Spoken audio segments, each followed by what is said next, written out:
Hello and welcome. I'm Pekka, the President of the International Compliance Association, and I'm delighted to be joined today by Robin Lee. Robin, thank you so much for joining us for a fireside chat.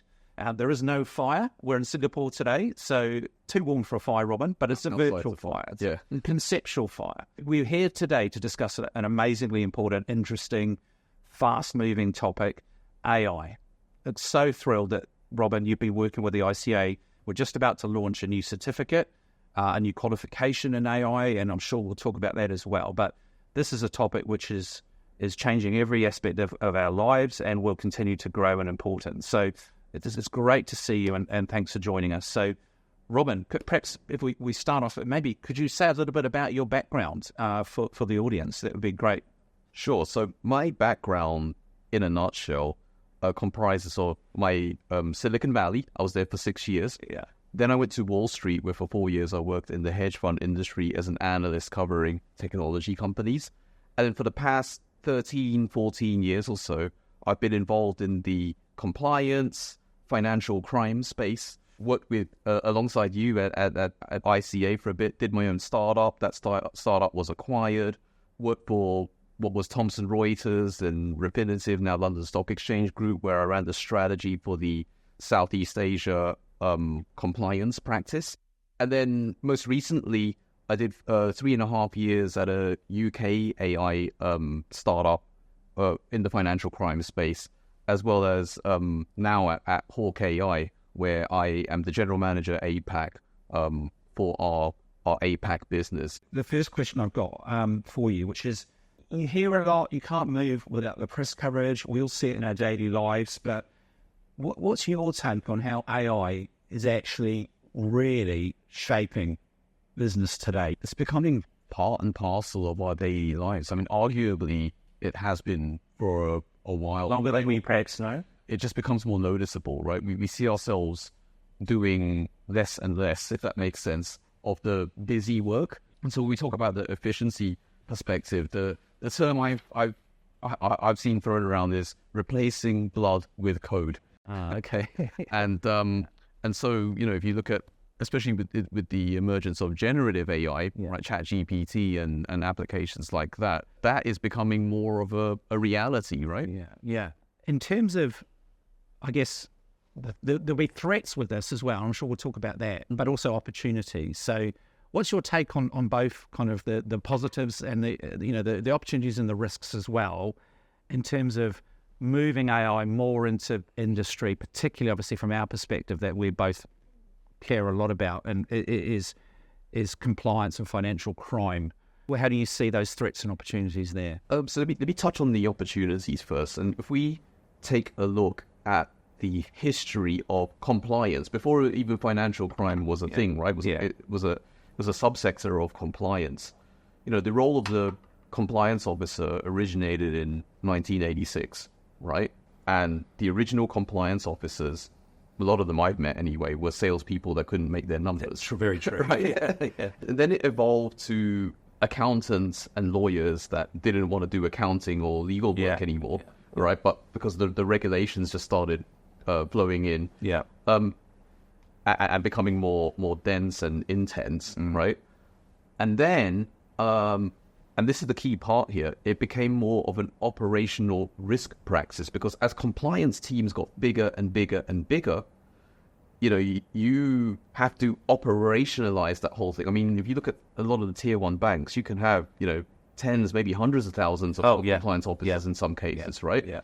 And what I've seen happening over the past, you know, 2-3 years is the technologist, right? Someone who understands data science and what have you. In fact, I did a panel about 5 years ago now, and one of my panelists said that the head of compliance is going to need to have a PhD in data science back then. Yeah. And so this part here that I mentioned, the operationalize element, right? There's a lot of busy work that goes with that, like checking documents and what have you. This is where AI, I think, will come in and help replace the blood with the code. It's definitely an opportunity. Just to give a very quick example of that, you know, we talk about Microsoft Copilots, right? And Copilot, which is a generative AI tool. being thrown into a lot of reg tech applications. The deposition of the case, where you usually have to get all the details together, put it all in, and write the case up, can now be done in minutes instead of hours. In facilitating that. So that's an example of that. I see a couple of threads. One that really stands out to me is this concept of materiality. What are you applying the AI to? And if it's a material activity, right, especially in the financial crime space, you better have some aspect of how the code was written, where it's coming from, etc., etc. Because if things go wrong, especially in our industry, the repercussions are significant. Understanding how it works. I mean, an analogy I always use is like a car under the bonnet. You don't necessarily have to know everything about how that car works, but the fundamental understanding of how that's been designed, so you can explainability is Precisely. a lot. So understanding whether it's material is obviously key, and then I'm sure we'll talk about what skills our audience needs to cope with the fast-moving pace of all of this. Absolutely, yes. Why do you think adopting AI is so critical for digital business today? Because obviously, the pandemic massively accelerated, digitization all around the world. So why do you think adopting AI is really crucial for that digital kind of business that we all do today? Sure. So there's the efficiency angle. I mean, with efficiency comes cost savings, right? So I think there's that aspect.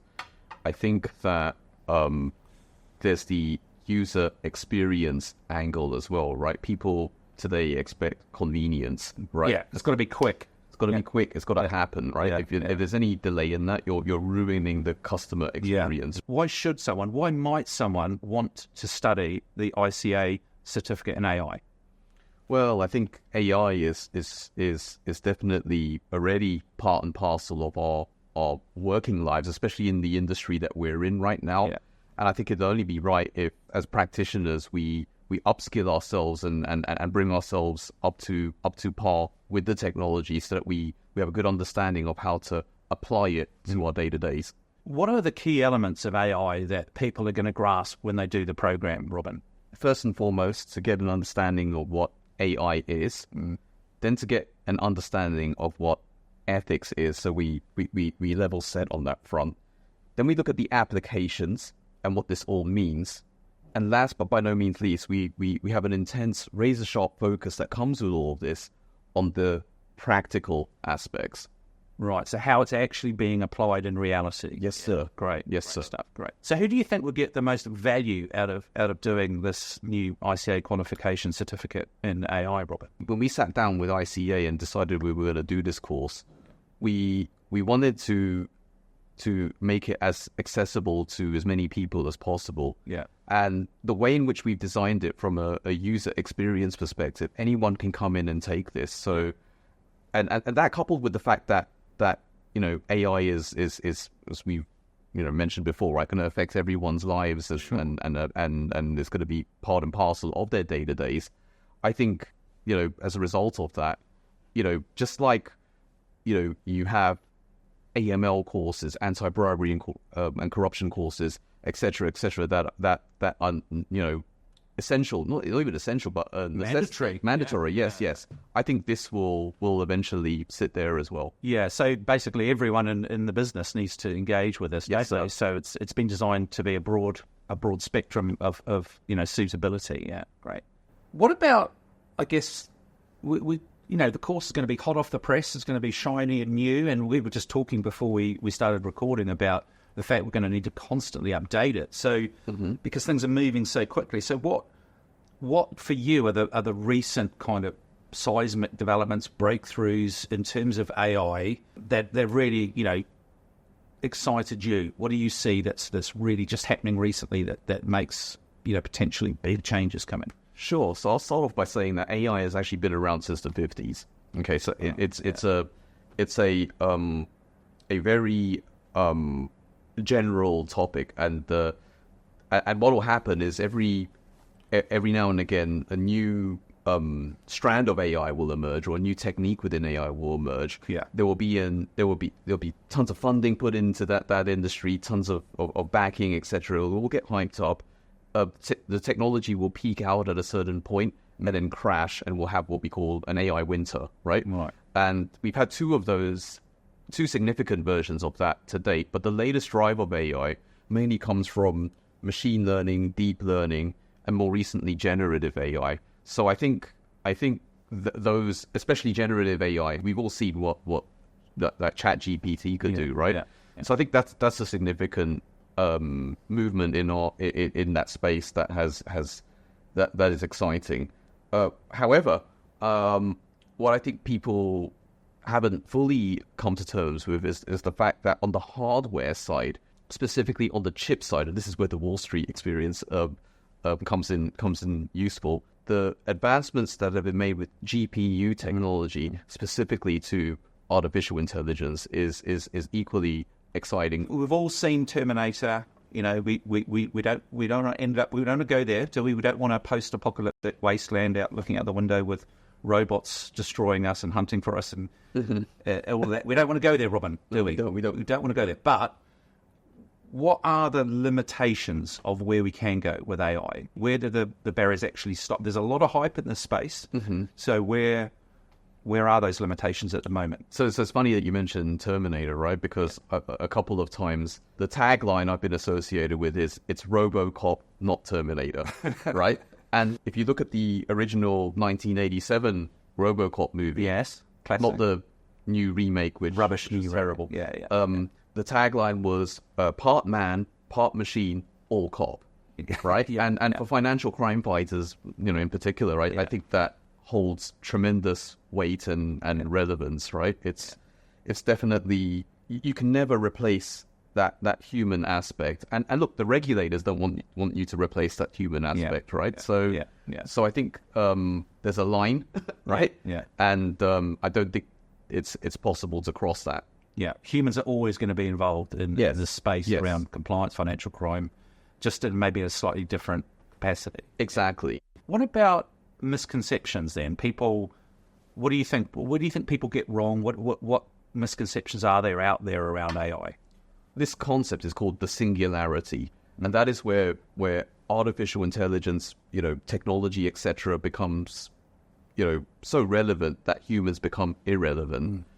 I don't think we're anywhere near that yet, right? Yeah. I mean, don't ask me this question in 50 years' time, where we're all slaves to our digital overlords. Yeah. I think in the interim, especially with respect to our day to day, we're not there yet. Yeah, and it'll be a while. Okay. Well, that's positive. What skills do you think are particularly important for people as we start to engage more and more with AI in every day? What are the skills that we need for you? For our audience here, I actually think you can bucket into three elements. Yeah. Right. There's that regulatory stuff, technical compliance, etc., that will never go away, right? So I think you definitely need those. The second is the technical skills, right? So I think you don't necessarily have to be able to be a data scientist, but you need to have a good understanding of data science. I think statistics as a subset of that. And maybe a little bit of coding, just enough to understand and to tell someone else how to do it, basically. Sure. Right? Yeah. I think prompt engineering or prompting that we use for Gen AI in particular is interesting, and a lot of it I think is very straightforward for me because I grew up watching Star Trek. So in Star Trek, when they say computer, show me a picture of me in a ninja outfit or something like that. It will do that, right? Being a Chat GPT whisperer is definitely a skill set. I couldn't agree more. That is always going to be there, and it's becoming absolutely essential. The compliance professional now is changing the ethical culture within organisations, and that is very much in the soft skills space, isn't it, as well? So, okay, so what about for people that aren't really engaged with AI? How relevant is that? If you're not yet using AI in your daily role, how relevant is AI to those people out there who look at this saying, well, it doesn't really affect me in my role? I think AI is merely a subset of technology. And if you look at the way the world's headed, technology is inevitable. So back in the day, again, when I was an analyst on Wall Street, technology was very fragmented and had different lanes, and you knew which lane you were in. Right. So, if you're a semiconductor company, you're just involved in semiconductors. If there's hardware, software, maybe an internet company or two. The evolution was clear in Silicon Valley as to what the next step would be. Today, everyone's a technology company. Car companies are technology companies. IKEA is a technology company, arguably, right? If you go on their websites. So I think it's just inevitable that everybody is going to have to come to grips with this. And with AI, like I said, being an extension of technology, you got to get with the program, man. Yeah, absolutely. Okay, so what about unintended consequences? With technology, we always hear about these, and we're already hearing it with AI, unfortunate unintended things that happen as a result of AI systems or decisions made as a result of AI. So do you think the people developing AI and researchers, where is their responsibility and or accountability for the consequences of the tools that they're creating? So look, I think AI regulation is on its way in Asia and here in Europe, right? They just recently, as of the date of this recording, there's been a bunch of regulation, AI Act and all of that. So you kind of have to be responsible. But if I was to delve on that deeper, I think that that the developers of this technology need to, have that there needs to be some sort of accountability and need to keep that accountability in mind, but also again that apply ethical thinking and what have you to their designs. I mean, if I was to give you an example, right? I was in San Francisco at a Google Launchpad event, and one of the newly established at the time cryptocurrency was there giving a talk, and it was for a privacy coin. Okay, so for those of you who aren't aware, right, a privacy coin is a cryptocurrency whereby the sender, the recipient, and the amount being transferred is shielded by a very, very sophisticated layer of encryption. Okay, and having done a little bit of work in the space, I saw how they were describing it, and I was like, my mind was blown. This is brilliant stuff. These are very smart MIT grads, and what they have put together was phenomenal.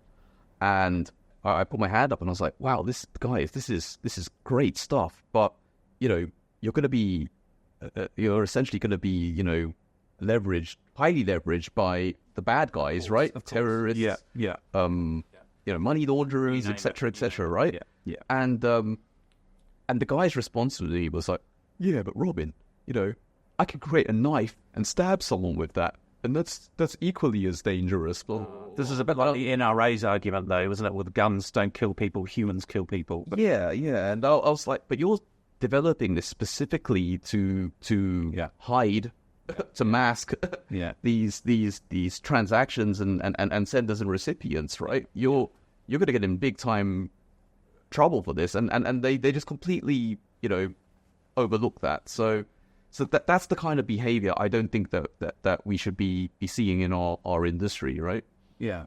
So what about on that then? Should there be specific requirements around transparency when it comes to AI? Absolutely. We want glass boxes, not black boxes, right? Okay. Let's unpack the kind of ethical dimension to this as well. Can you maybe talk us through some of the ethical implications of AI? Because there is a lot of those. And the concept of an AI ethicist for me. Maybe if you could just unpack that a little bit. So this isn't, I have not seen this in financial services yet. Yeah. But if you look at many of the big tech companies, they have someone working for them with the job title AI ethicist. Yeah. And I think this will hit financial services. Yeah. And a couple of aspects around that are the privacy aspects, right? And how accessible, who has access to the data and why and where does the data sit, et cetera. Yeah. AI bias, right? So we saw instances in the US of credit loan algorithms, right? Yeah. Discriminating against black people. Yes. Right? Yeah. So Yeah. we need to take that out. And then what I mentioned earlier, XAI, explainable AI, right? Yeah. How explainable is your algorithm? In terms of the AI ethicist, what I find fascinating about this role, and I'm just reading off the iPad here because there's so much involved with it. I think but it's interesting nevertheless. Developing and implementing internal AI ethics policies, okay? Conducting ethical risk assessments, training and awareness, reviewing and advising on AI projects, monitoring and evaluation, stakeholder engagement, research and innovation, crisis management and reporting. And the skill sets that will come with this are technical knowledge, ethical judgment, and communication. Not too far from what I described earlier. Right? Yeah, it's really interesting you say that. I think, as you say, or within 5 years, I think every financial institution, never mind just corporate, is going to have an AI ethicist. And I see the FCA in the UK, a consultation paper last year, they put it out to industry that there should be a sort of mandated role. Mm-hmm. And that kind of confluence of ethics and technology, I think, is obviously a really good opportunity for all of our viewers to maybe think about getting into that space as well. So most definitely. Yeah. So look, Robin, it's always a pleasure, mate. Thank you so much for joining me. It's good to see you having again. me. Thank you. And, thank you. Thank you for watching. I hope you found that useful. It's always a pleasure to talk with Robin. I think the Fireside Chat conversation approach is a great way to tackle topics, and we're looking forward to doing many more of these in the future. So thank you very much for your time, and take care. Thank you. Goodbye.